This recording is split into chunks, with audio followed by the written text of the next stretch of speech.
Na wanaume ambao wakitoka kazini wakifika nyumbani fedha zao zote mke anajua kwamba mwanaume huyu amepata kiasi fulani leo, kesho amepata kiasi fulani, na wanapanga budget na kila kitu kinaenda. Hapo ni sahihi kumuonyesha pesa zako zote mkeo? Safi, swali zuri sana. Kushirikiana ni sahihi na ni kitu kizuri sana. Na kwenye kusema kumuonyesha mke wako pesa au vyanzo vyako vya pesa ni sahihi kabisa. Lakini pia na mwanamke na yeye awe tayari na yeye kuonyesha vyanzo vyake vya pesa. Nasema hivyo kwa sababu gani? Sisi ni wanadamu, leo tupo kesho hatupo.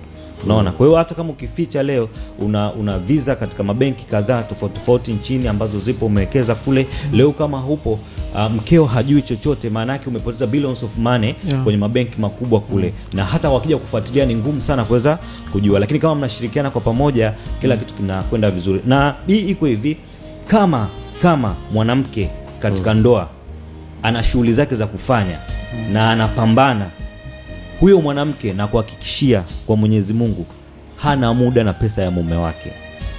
Hatokaa aje kuuliza mume wangu kuhusiana na swala lolote la pesa, otherwise wewe uamue kumpatia pesa. Lakini mwanamke ambaye anajituma, anajiamini, anafanya kazi, anafanya biashara, haijalishi ni biashara ina gani, hata wewe utafika sehemu ukiwa kama mwanaume utatoa fedha kuweza kumsapoti mkeo kwa sababu ya jinsi anavyojituma, na wala hutokaa kuja kusikia kwamba anakuambia leo umepata shilingi ngapi, kesho utapata shilingi ngapi. Na ukiona mkeo yuko katika namna hiyo ya kuuliza kwamba wewe umepata shilingi ngapi, kesho utapata shilingi ngapi, hiyo ni hatari.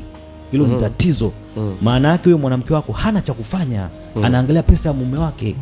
Umeona? Ndio maana yuko tayari kukuambia wewe umepata shilingi ngapi. Lakini kwa mwanamke ambaye anajituma, anafanya kazi, anafanya biashara, anajichanganya, na kuhakikishia hutoona anakuuliza kuhusiana na swala ya pesa yako. Kwa hiyo mwanamke asiyekuwa na ajira, asiyekuwa na kazi, asiyekuwa na kitu chochote cha kufanya ni hatari sana. Hatari, tena ni hatari kubwa, ni kubwa sana. Kwa sababu cha kwanza mwanaume unavotoka, umeenda kupambana, umeamka saa 11 umeenda kupambana, umerudi nyumbani ni saa 4 usiku. Yule mkeo amefanya tu kazi za ndani pale, anakusubiria uje. Wewe hapo umechoka. Ukifika pale yule tayari anakula, anashiba. Estrogen hormones zinazalishwa za kutosha. Ukifika pale show hiyo ni kubwa, anategemea mambo makubwa kutoka kwako. Wewe umechoka, your performance ya kwako haiwezi kuwa 100% kwake. No mara hata kama kuna upendo wa kiasi gani, kwa sababu umechoka. Lakini akitoka yeye akipambana, wewe ukitoka, mkikutana, mama, kesho asubuhi sawa. Yani kila mtu comfortable na no cheating. Hakutokuwa hata na cheating katika hiyo marriage, kwa sababu mtu yuko ana focus na anaangalia kulingana na majukumu yake.